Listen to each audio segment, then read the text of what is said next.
Welcome in Gharat academy. आज हम 10th standard का एक बहुत इंपॉर्टेंट लेसन देखेंगे, lesson number 5 periodic classification of element. तो इस लेसन की पूरी कंसेप्ट हमें क्लियर करनी है, लेसन को बाइट नहीं करना है, कंसेप्ट क्लियर करके पूरे लेसन को समझना है। तो बच्चों इस लेसन का नाम क्या था? Periodic classification of element. और इस लेसन के नाम में ही एक बहुत इंपॉर्टेंट वर्ड है, वो वर्ड है एलिमेंट। तो आज हम एलिमेंट की पूरी कंसेप्ट क्लियर करेंगे और बाद में लेसन में जो भी इंपॉर्टेंट पॉइंट्स है उस सभी पॉइंट्स को पढ़ेंगे लॉजिक से।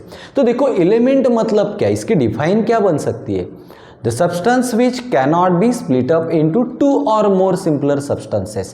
मतलब ऐसे सब्सटेंस जिससे दो सब्सटेंस नहीं बनते हैं, मतलब वो सब्सटेंस एक ही पार्टिकल से बनते हैं, उन सब्सटेंस को हम कहेंगे एलिमेंट। अभी एग्जाम्पल देखो, यहाँ पे एग्जाम्पल हम पहला देखेंगे हाइड्रोजन। तो बच्चों हाइड्रोजन ए एलिमेंट है क्योंकि हाइड्रोजन एक ही पार्टिकल से बनता है, एक ही हाइड्रोजन एटम से ही बनता है, इसलिए ये एलिमेंट है। तो हाइड्रोजन से हम दो सब्सटेंस बना सकते हैं क्या? नहीं बना सकते, मतलब ये एलिमेंट है। और एक एग्जांपल देखेंगे हम सोडियम। तो देखो बच्चों सोडियम से भी हम दो सब्सटेंस अलग नहीं बना सकते, मतलब ये भी एलिमेंट है, एक ही पार्टिकल से बना हुआ है। और एक एग्जांपल लेंगे हम कैल्शियम को लेंगे। तो बच्चों कैल्शियम ये भी एलिमेंट है। क्यों एलिमेंट है? क्योंकि कैल्शियम से हम दो अलग सब्सटेंस नहीं बना सकते। तो ऐसे सब्सटेंस है जिससे हम दो अलग सब्सटेंस नहीं बना सकते, उन सब्सटेंस को हम कहते हैं एलिमेंट। मतलब एलिमेंट एक ही पार्टिकल से बने हुए होते हैं। और एक एग्जांपल देखो यहाँ पे वाटर। तो अभी दिमाग से सोचो वाटर ये एलिमेंट है क्या? पहले हमें वाटर का मोलिकुलर फार्मूला लिखना होगा। तो देखो वाटर का मोलिकुलर फार्मूला क्या है बच्चों? H2O। अभी ध्यान से देखो इससे दो सब्सटेंस बनेंगे क्या? तो बच्चों देखो यहाँ पे H मतलब हाइड्रोजन है और O मतलब ऑक्सीजन है। तो वाटर का मोलिकुलर फार्मूला H2O और इस मोलिकुलर फार्मूले हमने देखा वाटर से दो सब्सटेंस बने, एक हाइड्रोजन बना, एक ऑक्सीजन बना। मतलब एक ही सब्सटेंस से दो जब बनते तो एलिमेंट नहीं होंगे। एलिमेंट मतलब एक ही सब्सटेंस है, उससे दो सब्सटेंस नहीं बनते। लेकिन वाटर में दो सब्सटेंस बनते हैं, हाइड्रोजन भी है और ऑक्सीजन भी है, मतलब ये एलिमेंट नहीं। Water is not an element, तो ये एलिमेंट नहीं है। तो इस तरह से एलिमेंट की ये कंसेप्ट है। टोटल एलिमेंट्स कितने हैं? तो टोटल एलिमेंट्स है 118। तो कुल मिला के टोटल एलिमेंट्स कितने होंगे? 118। अभी देखो एलिमेंट्स के दो टाइप्स बनते हैं। पहले टाइप है नेचुरल एलिमेंट्स, पहला टाइप है नेचुरल एलिमेंट्स। तो बच्चों कितने नेचुरल एलिमेंट्स होंगे जो नेचर में मिलते हैं? ऐसे एलिमेंट्स कितने होंगे? तो 180 में से 92 एलिमेंट्स नेचुरल है, मतलब नेचर में मिलते हैं। और अभी बचे हुए जो एलिमेंट्स है वो होंगे man made elements, man made elements. तो अभी सोचो 118 में से 92 एलिमेंट से नेचुरल है, मतलब नेचर में मिलते हैं। तो बचे कितने? तो कितने बचेंगे बच्चों यहाँ पे? 26। मतलब 26 element in man made element है, मतलब लैबोरेटरी में बनाए हुए एलिमेंट है। और 92 एलिमेंट्स नेचुरल एलिमेंट है, मतलब ये नेचर में मिलते हैं। अभी देखो स्टेट के हिसाब से, तो देखो हर एक सब्सटेंस की कितनी स्टेट्स होती है? 3। पहली स्टेट है सॉलिड, दूसरी स्टेट है लिक्विड और तीसरी स्टेट है गैसेस। अभी बच्चों ध्यान से देखो एलिमेंट सॉलिड स्टेट में कितने एलिमेंट होंगे कुल मिला के? टोटल तो 118 एलिमेंट है टोटल, उसमें से 105 एलिमेंट्स ये सॉलिड स्टेट में है। लिक्विड स्टेट में 2 एलिमेंट्स है। कितने एलिमेंट है? सिर्फ 2। एक है ब्रोमीन और एक है मर्क्यूरी। ये सिर्फ 2 एलिमेंट लिक्विड स्टेट में। टोटल एलिमेंट 118 है, उसमें से 105 ये सॉलिड स्टेट में एलिमेंट है और लिक्विड स्टेट में 2 ही एलिमेंट है, एक है ब्रोमीन और एक है मर्क्यूरी। तो गैसीय स्टेट में कुल मिलाकर कितने एलिमेंट है? तो 11 एलिमेंट एक गैसीय स्टेट में। ऑक्सीजन, नाइट्रोजन, कार्बन ये सब गैसीय स्टेट के एलिमेंट्स है, वो 11 है। मतलब टोटल एलिमेंट्स 118 है, उसमें से 92 नेचुरल एलिमेंट है और मैनमेड एलिमेंट सिर्फ 26 है। तो स्टेट के हिसाब में सॉलिड स्टेट में 105 एलिमेंट्स है, लिक्विड में सिर्फ 2 एलिमेंट है और गैसियस में 11 एलिमेंट्स है। एलिमेंट की कंसेप्ट क्लियर करने के बाद हम आगे एक बहुत इंपॉर्टेंट टॉपिक देखेंगे। हम बाजार घूमने जाते हैं, तो बाजार घूमने जाने के बाद हम एक सुपरमार्केट में जाएंगे। अभी क्या दिखेगा सुपरमार्केट में? तो हम देखते हैं कि साबुन एक रैंक में रखे हुए होते हैं और उस रैंक में अलग अलग तरह के साबुन हैं। अभी उसके बाजू में एक रैंक है और उस रैंक में कुछ बिस्किट्स रखे हुए होते हैं, तो वहाँ पे कई तरह के बिस्किट मिलेंगे लेकिन उनकी रैंक अलग है। अब भी हम थोड़ा आगे जाएंगे तो हमें उसमें क्या दिखाई देता है? कुछ चॉकलेट्स दिखाई देंगे, तो चॉकलेट्स की रैंक भी अलग होती है और वहाँ पे कई तरह के चॉकलेट्स रखे हुए होते हैं। अभी देखो हम थोड़ा आगे जाएंगे तो हमें ड्राई फ्रूट्स की रैंक दिखाई देगी, तो मतलब उस रैंक में कई तरह के ड्राई फ्रूट्स रखे हुए होते हैं। तो यहाँ पे जो भी चीज़ है सुपरमार्केट में उसको उन्होंने क्लासिफाई करके रखा है। क्यों? क्योंकि उसकी पहचान आसानी से हो। इसी तरह से 118 एलिमेंट्स थे लेकिन उन एलिमेंट की पहचान आसानी से हो, इसलिए कुछ साइंटिस्ट ने सोचा एलिमेंट की भी क्लासिफिकेशन बनाई जाए। तो पहले उन्होंने किस तरह से एलिमेंट को क्लासिफाई किया? So elements are classified into 3 types. तो फर्स्ट इज द मेटल्स। पहले उन्होंने एलिमेंट की क्लासिफाई 3 पार्ट्स में की थी। पहला था मेटल्स, उसके बाद नॉन मेटल्स और मेटालॉइड्स। तो देखो बच्चों, पहले समय में एलिमेंट की क्लासिफाई 3 टाइप्स में की थी। पहला टाइप था मेटल, दूसरा था नॉन मेटल और तीसरा था मेटालॉइड। अभी देखो मेटल्स की प्रॉपर्टी अलग थी, नॉन मेटल की प्रॉपर्टी अलग थी और मेटालॉइड मतलब the element showing both properties of metal और नॉन मेटल। मेटल और नॉन मेटल दोनों की प्रॉपर्टी जिस भी एलिमेंट में होती है उसको हम कहते हैं मेटालॉइड। तो अगले लेक्चर में हम इसके बारे में डिटेल्स पढ़ेंगे। एलिमेंट की क्लासिफिकेशन कैसे बनाए थे? Metal, non metal and metalloid. उसके बाद कुछ साइंटिस्ट ऐसे आए जिन्होंने एलिमेंट की क्लासिफिकेशन करने की कोशिश की और उसमें से पहले साइंटिस्ट थे डोबेराइनर। अभी डोबेराइनर कौन थे? तो डोबेराइनर थे जर्मन केमिस्ट और उन्होंने एलिमेंट को क्लासिफाई करने की बहुत सारी कोशिश की, लेकिन किस तरह से उन्होंने एलिमेंट को क्लासिफाई किया? तो देखो, ही अरेंज द एलिमेंट। किस तरह से उन्होंने एलिमेंट को अरेंज किया? इंक्रीजिंग ऑर्डर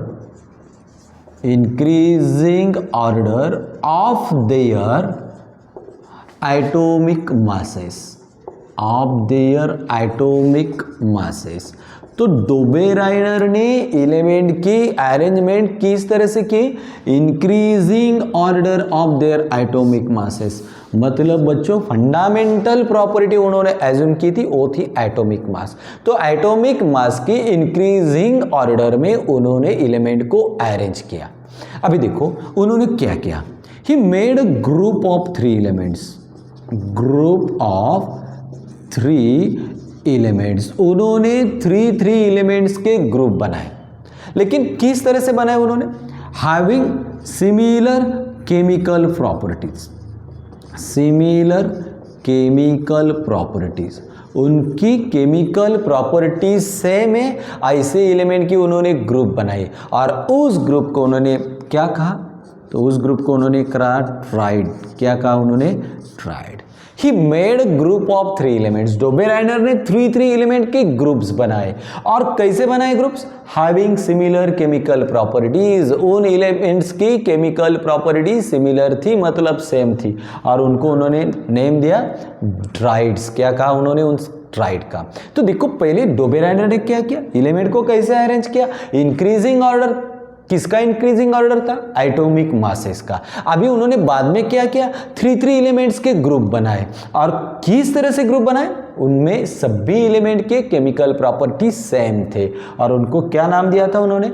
ट्राइड का। Dobereiner arrange the all non elements in an increasing order of their atomic masses. बाद में he made a group of 3 elements के ग्रुप बनाए, हैविंग सिमिलर केमिकल प्रॉपर्टीज। उन एलिमेंट की group के element की chemical property same थी और उनको कहा उन्होंने ट्राइड। तो अभी हम क्या करेंगे? एग्जाम्पल से समझेंगे और बाद में डोबेराइनर ने क्या लॉ बनाया था वो लॉ हम देखेंगे। पहले हम एग्जाम्पल से सारी कंसेप्ट को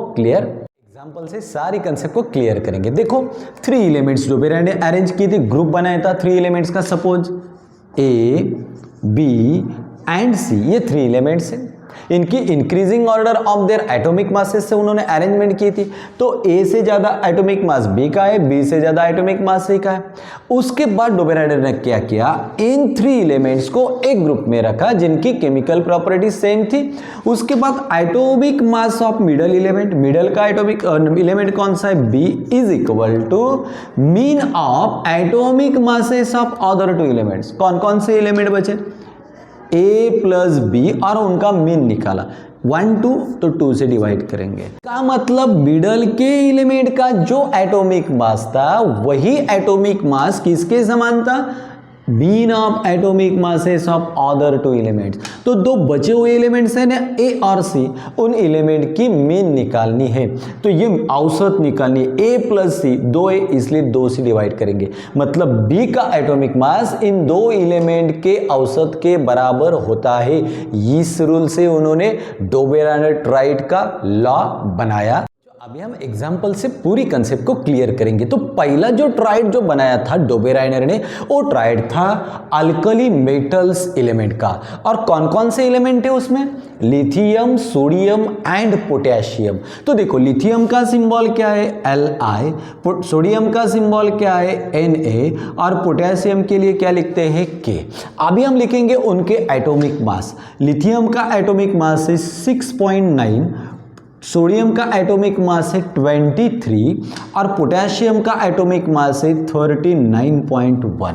तो ये पहला ट्राइड अल्कली मेटल्स का डोबेराइडर ने बनाया था। उसमें लिथियम, सोडियम एंड पोटेशियम, ये 3 एलिमेंट्स थे। तो डोबेराइडर ने 3 एलिमेंट का ट्राइड बनाया, लेकिन किसके आधार पे बनाया था, हैविंग सिमिलर केमिकल प्रॉपर्टीज। कौन कौन सी प्रॉपर्टी सिमिलर थी इन एलिमेंट्स की, तो पहली प्रॉपर्टी थी ऑल दीज एलिमेंट्स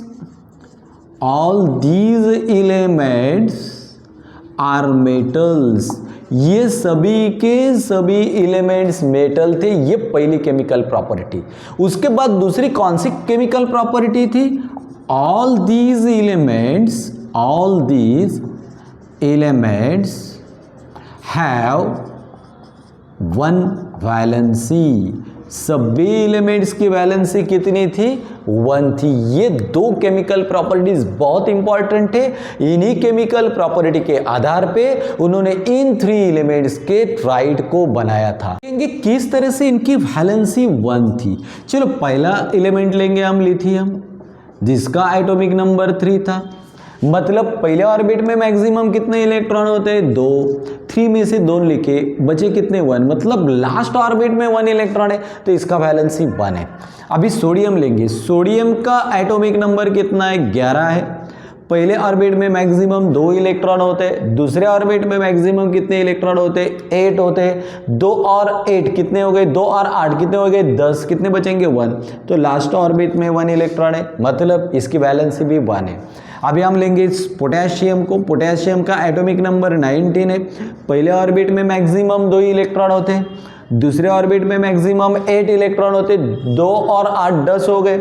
फिर ऑक्टेट रूल से फिर 8 एलिमेंट डालेंगे, 2 और 8 10, फिर उसमें 8 ऐड करेंगे तो 18 हो गए।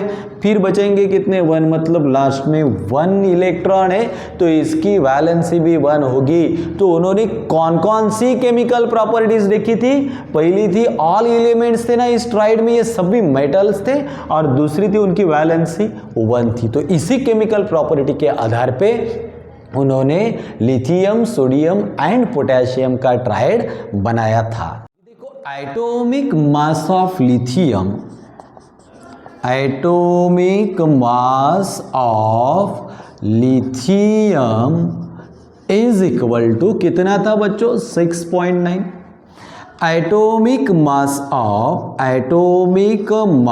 ऑफ सोडियम, तो सोडियम का एटॉमिक मास कितना था, 23। ये लिख के लिया हमने।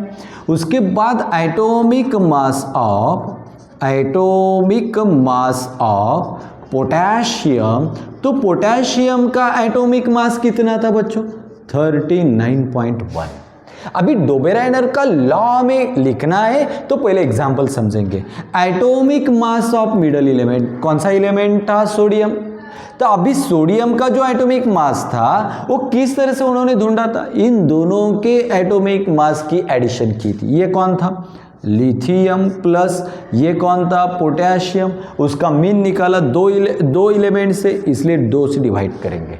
तो चलो लिथियम का एटॉमिक मास कितना है 6.9 प्लस पोटेशियम का कितना है 39.1 अपॉन 2 इज इक्वल टू, अभी इन दोनों की एडिशन करेंगे, कितनी एडिशन होगी 46 अपॉन 2, अभी 2 से 46 को डिवाइड करेंगे, 2 2 जा 4, 2 3 जा 6, कितने मिलेंगे बच्चों 23। देयरफॉर ये किसका एटॉमिक मास था, सोडियम का। मतलब मिडल के एलिमेंट का एटॉमिक मास किसके साथ था, किसके समान था, atomic masses, mean of atomic masses of other 2 elements, जो बचे हुए 2 एलिमेंट्स है उनके एटॉमिक मासेस का मीन निकालेंगे तो ये मिडल के एलिमेंट के समान होगा। यही था डोबेराइनर ट्राइड। देखो इन दोनों के एटॉमिक मासेस की एडिशन करके उनका मीन निकाला तो उसका आंसर कितना आ गया, अप्रॉक्सीमेटली 23। तो 23 इसका एटॉमिक मास है। मतलब इन दोनों के एटॉमिक मासेस का मीन मिडल के एलिमेंट से एटॉमिक मास जैसा होता है, तो वही था, यही था डोबेराइनर ट्राइड। का पहला ट्राइड तो हमने देखा था, ये दूसरा ट्राइड देखो कौन कौन से एलिमेंट है, अल्कलाइन अर्थ मेटल्स ग्रुप। तो डोबेराइनर ने अल्कलाइन अर्थ मेटल्स का भी एक ग्रुप बनाया था और इसमें 3 एलिमेंट्स थे, कैल्शियम उसका सिंबल था Ca और एटॉमिक मास था 40, स्ट्रोंटियम उसका सिंबल था Sr और उसका एटॉमिक मास था 88 और बैरियम इसका सिंबल था Ba और इसका एटॉमिक मास था 137। अभी इन एलिमेंट की कौन कौन सी chemical property similarity, all these elements are metals। ये सभी के सभी elements alkaline earth metal group के AB मेटल्स थे। दूसरी प्रॉपर्टी थी उनकी, all these elements have valency of 2। इन सभी एलिमेंट्स की वैलेंसी कितनी थी 2 और ये सभी के सभी एलिमेंट्स मेटल थे, ये थी उनकी केमिकल प्रॉपर्टीज और इसके आधार पे उन्होंने ये दूसरा ग्रुप बनाया। अभी देखो क्या था डोबेराइनर का ट्राइड, मिडल के एलिमेंट का एटॉमिक मास, मिडल का एलिमेंट कौन सा है strontium, atomic masses of other 2 elements, mean of atomic masses of other 2 elements. तो कौन कौन से एलिमेंट है बच्चों, अभी कैल्शियम प्लस लास्ट का एलिमेंट था बैरियम, इनका मीन निकालना है, 2 एलिमेंट है इसलिए 2 से डिवाइड करेंगे। अभी कैल्शियम का एटॉमिक मास कितना है 40 प्लस बैरियम का एटॉमिक मास कितना है 137/2। अभी देखो 40 प्लस 137 इनका एडिशन करेंगे, 0 और 7 7, 4 और 3 7 और 1, तो इनका एडिशन होगा 177/2। चलो SR इज इक्वल टू, इनका डिवाइड करके लेंगे 177/2, 2 8 जा 16, 7 में से 6 को माइनस करेंगे तो 1 बचेंगे, फिर लिया हमने 7, 2 8 जा 16, फिर 17 से 16 माइनस करेंगे तो 1 बचेंगे, फिर 0 लेंगे तो यहाँ पे डेसिमल देंगे, 2 5 जा 10, तो इसका आंसर होगा 88.5। तो इसका मीन कितना आया 88.5। तो मिडल का एलिमेंट था स्ट्रोंटियम, उसका भी एटॉमिक मास कितना था 88। तो इसका मतलब ये अप्रॉक्सीमेटली, करेक्ट नहीं है लेकिन अप्रॉक्सीमेटली उसके साथ है। तो atomic mass of middle element का जो एटॉमिक मास था वो atomic mass mean of atomic masses of other 2 elements, इनके मीन के बराबर था। इसी को कहते हैं डोबेराइनर ट्राइड। तो ये सेकेंड ट्राइड डोबेराइनर ने बनाया था। सभी के सभी एग्जाम्पल देखने के बाद अभी हम बनाएंगे डोबेराइनर का लॉ, वो भी पर्टिकुलर। तो एग्जाम्पल तो हमने पढ़ाए हैं, तो एग्जाम्पल हमने कंसेप्ट को क्लियर भी किए, अभी हम उस लॉ को लिखेंगे। तो क्या था लॉ बच्चों, क्या एग्जाम्पल से हमने पढ़ा था, atomic mass of middle element का जो एटॉमिक मास था वॉज रोली रोली मतलब approximately mean of atomic masses of other two elements. तो बचे हुए जो एलिमेंट्स है दो, उनके एटॉमिक मासेस का मीन है वह मिडल एलिमेंट के एटॉमिक मास के समान है। यही था डोबेराइनर ट्राइड का पर्टिकुलर लॉ। तो पहले हमने एग्जाम्पल से कंसेप्ट क्लियर की, बाद में हमने लॉ बनाया। Atomic mass of middle element के atomic mass was Rayleigh mean of atomic masses of other two elements। तो इस तरह से लॉ डोबेराइनर ने बनाया था। डोबेराइनर ट्राइड के कुछ एडवांटेज थे और कुछ डिसएडवांटेज थे। तो पहला एडवांटेज था he gave an idea for classification of element. ये पहले साइंटिस्ट थे जिन्होंने एलिमेंट की क्लासिफिकेशन बनाई थी।